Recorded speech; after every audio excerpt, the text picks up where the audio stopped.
औज़ु बिल्लाहि मिनश शैतानिर रजीम बिस्मिल्लाहिर रहमानिर रहीम। सरकार गौसम औज़ु बिल्लाहि मिनश शैतानिर रजीम बिस्मिल्लाहिर रहमानिर रहीम। सरकार गौसे आज़म की करामात। आज हम आपको एक वाक़या बताने जा रहे हैं। औज़ु बिल्लाहि मिनश शैतानिर रजीम बिस्मिल्लाहिर रहमानिर रहीम। सरकार गौसम की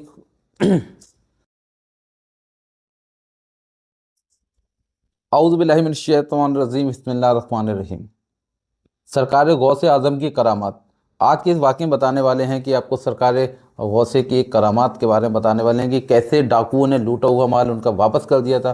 कैसे सरकार गौसे आज़म एक सफ़र में जा रहे तो रास्ता में डाकुओं ने उनके काफ़िले पर हमला किया और सारा ही जो 60 डाकू थे सारा का सारा उनका काफ़िला लूट लिया था। तो कैसे गौसे आज़म का फिर उन्होंने सारा लूटा हुआ माल वापस कर दिया। आइए शुरू करते हैं और आपको बताते हैं पूरे वाक़ये के बारे में। तो सरकार गौसे आज़म बगदाद सरकार बगदाद हुजूर गौसे पाक फरमाते हैं कि जब मैंने दीन इल्म हासिल करने के लिए ज़ीलान से बगदाद काफ़िले के हमले के रवाना हुए और जब हम हमदान से आगे पहुँचे ही थे तो 60 डाकू एक साथ हमारे काफ़िले पर टूट पड़े और सारा का सारा काफ़िला लूट लिया, लेकिन किसी ने मुझसे तअर्ज़ ना किया। फिर उसके बाद एक डाकू मेरे पास आया और मुझसे आकर पूछने लगा, ए लड़के तुम्हारे पास कुछ है? तो मैंने उनके जवाब में किया हाँ मेरे पास है। तो उस डाकू ने मुझसे पूछा कि तुम्हारे पास क्या है? तो मैंने कहा मेरे पास 40 दीनार हैं।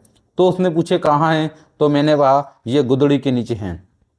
डाकू इस रास्ते गोई को मजाक तस्वुर करता हुआ चला गया। डाकू ने समझा कि ये लड़का मुझसे मजाक कर रहा है और मुझे बता रहा है।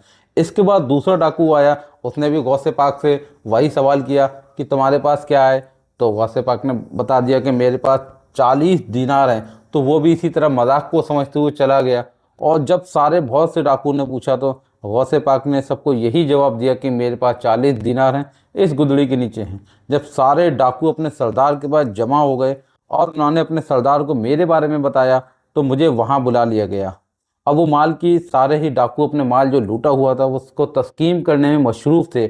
डाकुओं का सरदार मुझसे मुखातिब हुआ। उसने भी मुझसे वही पूछा कि तुम्हारे पास कुछ है? तो मैंने कहा हाँ हाँ मेरे पास 40 दीनार हैं।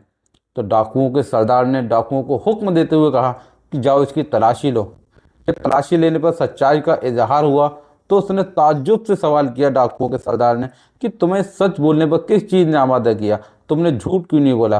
तुमने ये क्यों कहा कि मेरे पास 40 दीनार है? तुम झूठ भी बोल सकते थे। तो ऐसी क्या बात है कि तुम्हें सच बोलने पे आमादा किया जो तुमने बिल्कुल भी झूठ नहीं बोला? तो गौसे आज़म ने कहा कि मैंने वालिदा माजिदा की नसीहत है, यानी कि मेरी वालिदाए माजिदा की नसीहत मुझने दी है। सरदार ने बोला वो क्या नसीहत है? तो मैंने कहा मेरी वालिद मोहलत रमा ने मुझे सच बोलने की तलकीन फरमाई है और मैंने उनसे वादा किया था कि मैं हमेशा सच बोलूँगा। तो डाकुओं का जो सरदार था वो रोने लगा और रो रो कर कहने लगा यह बच्चा अपनी माँ से किए हुए वादे से मुनर्रिफ नहीं हुआ और मैंने सारी उम्र अपने रब से वादे के खिलाफ गुजार दी। उसी वक्त वो 60 के 60 डाकुओं समेत मेरे हाथ के ताइब हुआ और मेरे सारे काफिले का लूटा हुआ माल वापस कर दिया। सुभान अल्लाह।